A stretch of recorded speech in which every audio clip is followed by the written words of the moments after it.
पति और पत्नी के बीच में जब आपसी विवाद होते हैं तो पत्नी 498 DBH में आदि के केस करती है। साथ ही साथ जब ये सारे केसेस करती है तो मेंटेनेंस का भी केस कर देती है। तो आज हम आप सभी लोगों को बताने वाले हैं कि आप मेंटेनेंस देने से कैसे बच सकते हैं। आपको कोर्ट के सामने ऐसी क्या बातें बोलनी है जिनके आधार पर आप मेंटेनेंस देने से बच सकते हैं। अब हम ज्यादा समय न बर्बाद करते हुए अपनी बात पे चर्चा करते हैं। देखिए, कई बार ऐसा होता है कि अब तो पहले का ज़माना तो निकल गया जहाँ पर लड़कियों को पढ़ाने में लोग कम ध्यान देते थे, लेकिन आज के समय में हर माँ-बाप अपने, चाहे वो बेटा हो चाहे बेटी हो, वो अपने बच्चों पे बहुत ध्यान देते हैं और बेटा-बेटी दोनों को पढ़ाते हैं और इस काबिल बनाते हैं कि वो खुद का मेंटेनेंस या खुद कमाने योग्य हो सके। और इसके बाद मान लीजिए कि आपकी पत्नी है, वो वेल एजुकेटेड है, उसने काम किया है, वो कमाने में सक्षम है और उसने आपके ऊपर केसेस कर दिए हैं जबकि वो कमा भी रही है, तो वो तो कोर्ट में ये शो करती है कि वो कोई काम ही नहीं करती है, कोई काम नहीं कर सकती है, खुद का मेंटेनेंस नहीं कर पा रही है, इसलिए मुझे मेंटेनेंस दिलाया जाए। जबकि वो काम कर रही है लेकिन वो इस तरह से बता रही है खुद को मेंटेन नहीं कर सकती है। या फिर कई बार पत्नियां ऐसा भी करती हैं कि काम अगर कर रही होती है तो वो जानबूझ के अपने आप को ये दिखाने के लिए कि वो बेरोजगार हैं, वो अक्षम हैं, काम करने में सक्षम नहीं है, तो इसलिए वो अपना काम भी छोड़ देती हैं अगर कहीं कर रही होती हैं कि जब कोर्ट जाएंगे, पति के ऊपर जब मेंटेनेंस बन जाएगा मुझे देने के लिए, तो इसके बाद हम काम करना फिर शुरू कर देंगे। तो आपको अगर इस चीज की जानकारी है कि आपकी पत्नी वेल एजुकेटेड है, काम करती है, सक्षम है, तो आपको कोर्ट में ये बात जरूर बोलनी है कि आपकी पत्नी वेल एजुकेटेड है, वो कमा रही है, वो खुद का भरण पोषण कर सकती है, भले ही उसने नौकरी छोड़ दी हो। और उससे पहले आपको क्या करना है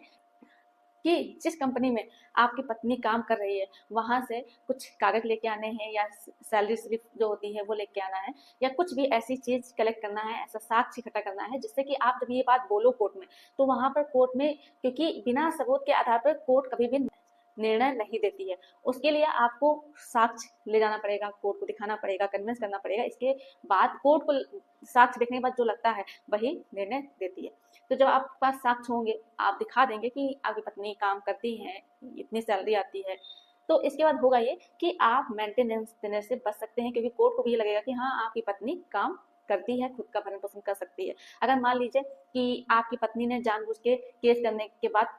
काम छोड़ दिया है जिससे कि आप परेशान हो, आप उसको मेंटेनेंस दें, तो आप कोर्ट को ये बात भी बताएं। अगर कोर्ट में आपकी पत्नी ये चीज बोलती है कि मैं तो काम नहीं करती हूँ, छूट गई है, तो ऐसे में आपको क्या करना है, आपको कोर्ट से बात बोलनी है कि नौकरी छूटी नहीं है, इसने जानबूझ के छोड़ा है क्योंकि ये हमसे मेंटेनेंस लेना चाहती है। और कोर्ट को आप अगर अच्छे से समझा देते हैं, अच्छे से अपनी बात कोर्ट के सामने रख देते हैं और एविडेंस भी देते हैं, तो ऐसे में होगा ये कि आपका मेंटेनेंस जो बनना होगा वो नहीं बनेगा और एंटरिम मेंटेनेंस आप देने से बच जाएंगे। दूसरी चीज ये है कि अब मान लीजिए कि कुछ लोग ये कहते हैं कि बच्चा है, वो वाइफ के साथ रह रहा है, तो क्या बच्चे को मेंटेनेंस देना पड़ेगा? तो जी हाँ, बिल्कुल। बच्चा है, जब तक वो बालिग नहीं हो जाता है तो उसको मेंटेनेंस आपको देना ही पड़ेगा, क्योंकि आप ही तो उसके पिता हैं। और माँ और पिता दोनों का ये फर्ज है कि बच्चों को मेंटेन करें और उनके अच्छे स्वास्थ्य के लिए, अच्छे पढ़ाई के लिए हर चीज का ध्यान रखें।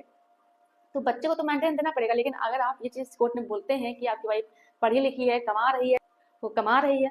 और आप साक्ष्य दिखाते हैं, तो कि आपके ऊपर जो एंटरिम मेंटेनेंस बन रहा था वो नहीं बनेगा और आप मेंटेनेंस देने से बच सकते हैं।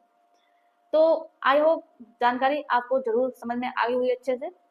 अगर जानकारी पसंद आई तो वीडियो को लाइक जरूर कर दें, शेयर कर दीजिए, और अभी भी अगर आपने चैनल को सब्सक्राइब नहीं किया है तो ये आप लोगों का ही चैनल है, आप इसे सब्सक्राइब जरूर कर दें। धन्यवाद।